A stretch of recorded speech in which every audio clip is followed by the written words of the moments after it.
그럼 이제 재밌는 질문을 해보도록 하겠습니다. 오순절 성령 강림은 정말로 마가의 다락방에서 일어났을까? 지금 왼편에 사진이 보이시죠? 이곳이 마가의 다락방 건물 앞을 지나가는 골목이에요. 왼쪽에 그 프란시스코 수도원이 있고 한쪽 편에 동상 보이시죠?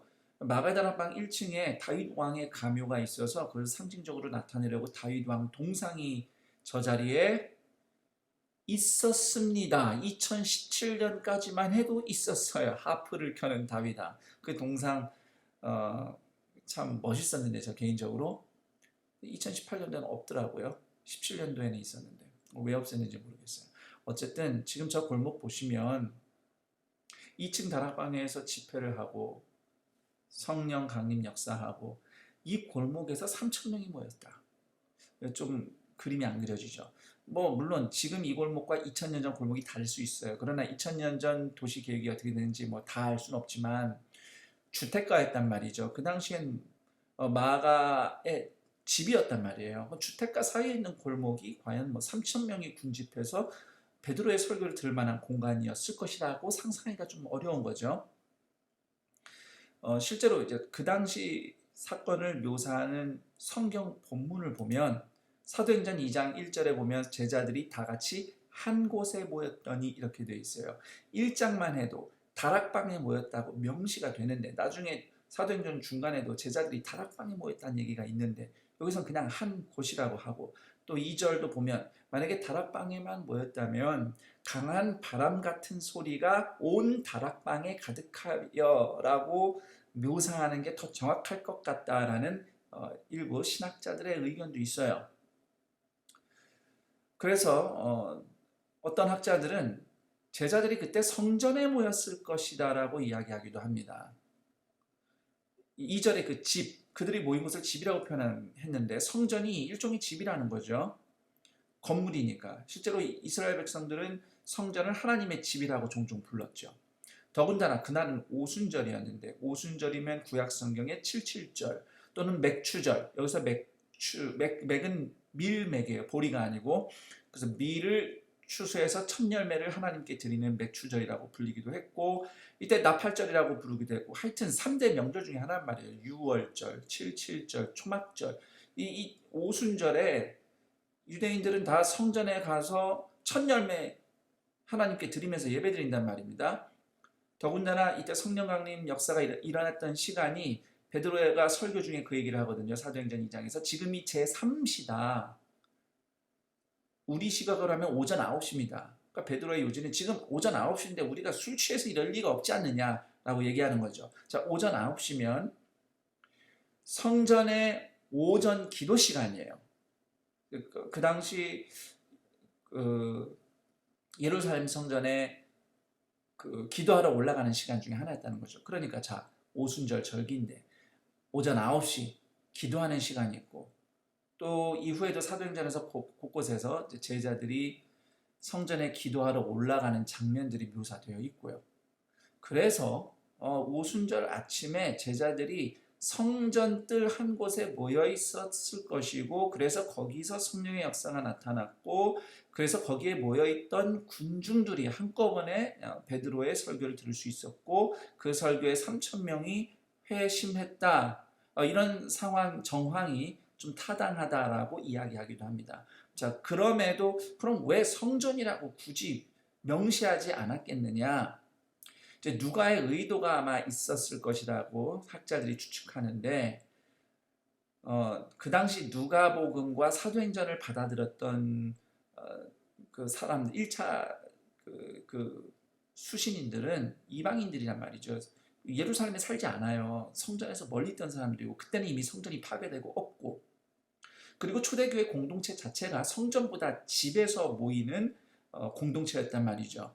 그래서 비록 성전에서 그런 역사가 일어났더라도 누가는 현재 그 당시 사도행전을 받아들였던 읽었을 초대교회 성도들의 정황을 생각해서 불필요하게 어떤 성전이라는 특정한 장소의 중심성보다는 공동체가 모였다는 것 이런 부분들을 좀 강조하고 싶어서 그냥 한 곳 집이다 라고 했을 것이라고 학자들이 그렇게 제안을 하기도 합니다. 이에 반대로 정말 저 마가의 다락방에서 그 역사가 있었고 왜 골목 쫙 채우면 3천 명 왜 못 모이겠냐 이렇게 얘기할 수도 있지만 또 이렇게 해석할 수도 있어요. 그날 3천 명이 회심했다는 것은 그날의 복음을 듣고 회개한 사람이 총 3천 명이라는 거죠. 그리고 실제로 사도행전 2장을 읽어보면 베드로가 설교한 내용을 다 적은 게 아니고요.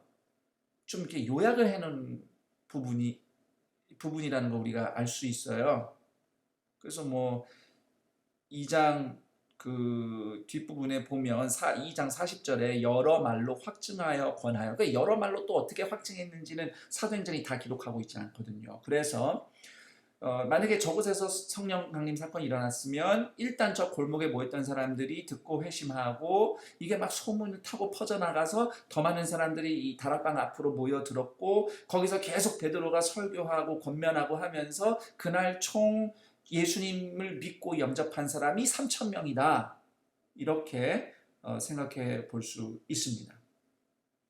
네, 지금까지 마가의 다락방에 대해서 살펴봤습니다. 마가의 다락방의 역사성이 또 우리에게 주는 격려가 있죠. 우리의 믿음이 사실에 기초해 있다는 것. 그것이 또 우리에게 유익하고요. 또 마가의 다락방의 역사를 통해서 어떻게 초대교회가 과거의 역사로부터 이어져서 그 말씀들이 성취가 됨으로써 새로운 시대가 열렸는지를 보게 되었죠. 초대교회는 결코 과거 구약시대 또는 그 당시 유대인들이 예수님을 알기 전에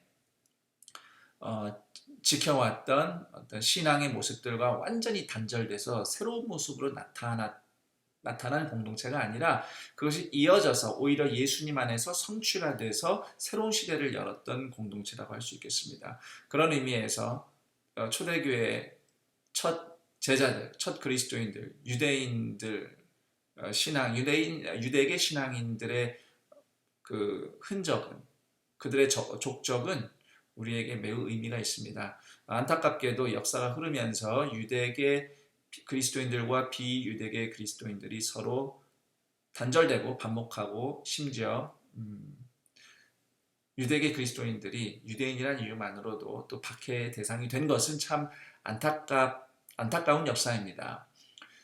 오늘 우리가 교회 공동체로 살아가며 또 유지하고 지키고 있는 유산의 상당수는 분명히 그때 그 시절 첫 초대교회 공동체부터 받았고요. 그런 부분들을 우리가 더 잘 이해했으면 좋겠어요. 근대에 들어서, 현대에 들어서 그 당시의 삶과 또 그 신앙의 문화들이 계속 연구되고 있는 것은 고무적이고요. 그런 부분들에 있어서 우리가 배움을 계속 가져가는 것이 오늘 21세기의 초대교회 역사 위에 계속 연장선상에서 하나님 나라 공동체로 살아가는 우리의 정체성과 사명을 확인하는 데 큰 도움이 될 것입니다.